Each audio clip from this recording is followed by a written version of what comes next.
ఎవరిని కూడా బాధించకూడదు. Don't hurt anybody. మనసును కూడా ఏమాత్రం నొప్పించకూడదు. Don't hurt the mind. మనసును నొప్పించేస్తే ఇతని మనసును ఎవరిని ఎంత నొప్పించారో నీ మనసు అంత పదింతలుగా వస్తుంది. If you really hurt anybody, their mind naturally you'll have reaction.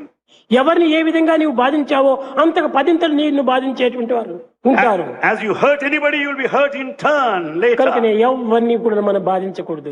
మనం ఎవరి కోసము బాధపడనక్కర్లేదు. You don't need to feel sad for anybody. నీ కోసం కూడా నీవు బాధపడనక్కర్లేదు. Nor for your own sake. దీనికి నీ కోసం నీవు ఆనందించు. You be happy for yourself. ఒరే నాన్న ఈ దేహం వచ్చి ఇచ్చారు. Why this body is given? ఈ దేహాన్ని కట్టుకొని నేను వచ్చాను. I am here with this నేను body. దీని వల్ల సాధించేటువంటిది ఏమిటి? What is that I am going to achieve in this ఈ body? చదువులా కాదు, Is that ఈ education? సంధ్యలా కాదు, No. ఈ ఆటలా కాదు, Not the ఈ games. పాటలా కాదు, Not the ఈ music. మాటలా కాదు. Not games. దేనికోసం వచ్చాను నేను? Why are you here? నేనెవరో నేను తెలుసుకోవటం కోసం వచ్చాను. You are here to know yourself, true nature. కనుకనే మనం దేనికి పోయినప్పటికీ నేనెవరు నేనెవరు నేనెవరు.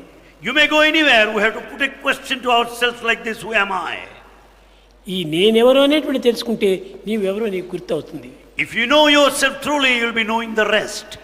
మమైవాంశో జీవలోకే జీవభూత సనాతన. ఈ సనాతనమైనటువంటి నా అంశమే నా బిడ్డ రూపంలో వచ్చినాయి. ఈ విధంగా ఎవరు బిడ్డ, ఎవరు భార్య, ఎవరు తల్లి, ఎవరు చెల్లెలు, ఈ విధమైనటువంటి దాన్ని సత్యాన్వేషణ చేయటం. ఈ నలుగురిని చూసేది ఒకే కనులే, ఒకే దృష్టే. అయితే ఈ దృష్టిని తల్లి పైన ఏ దృష్టిగా చూడాలి, సిస్టర్ ని ఏ దృష్టితో చూడాలి, బిడ్డని ఏ దృష్టితో చూడాలి, భార్యని ఏ దృష్టితో చూడాలి, ఇక్కడే సత్యాన్వేషణ. దీనిని సత్యాన్వేషణ అన్నారు. కేవలం భౌతికమైనటువంటి ఒక రూపం నామమును మనం విచారించుకుంటే సత్యం మనకు తేలదు. మనకు తెలియనటువంటివి, దృష్టికి గోచరం కానటువంటి ఎన్నో మనకు ఉంటున్నాయి. యదృశ్యం తన్నస్యం అన్నారు. దృశ్యం కనిపించినటువంటి అంతా కూడా ఒకనాడు కనిపించకుండా పోతుంది. కానీ ప్రతి ఒక్క ఆధ్యాత్మిక మార్గం నందు ప్రత్యక్ష ప్రమాణం అని అనేక మంది వాదిస్తుంటారు. ప్రత్యక్ష ప్రమాణం అనేటువంటిది పరిపూర్ణ సత్యం కాదు. నీకు పరిపూర్ణంగా కనిపించినటువంటివి ఎన్నో ఉంటున్నాయి ఆ వ్యక్తి అందు. ప్రత్యక్షాన్ని ఆధారంగా తీసుకుని పోతే నీవు చాలా మోసమైపోతుంది. ప్రత్యక్షం ప్రమాణం అనుకునేటువంటి వారికి చాలా ఒక పెడమార్గం పట్టిస్తుంది ఈ జీవితం.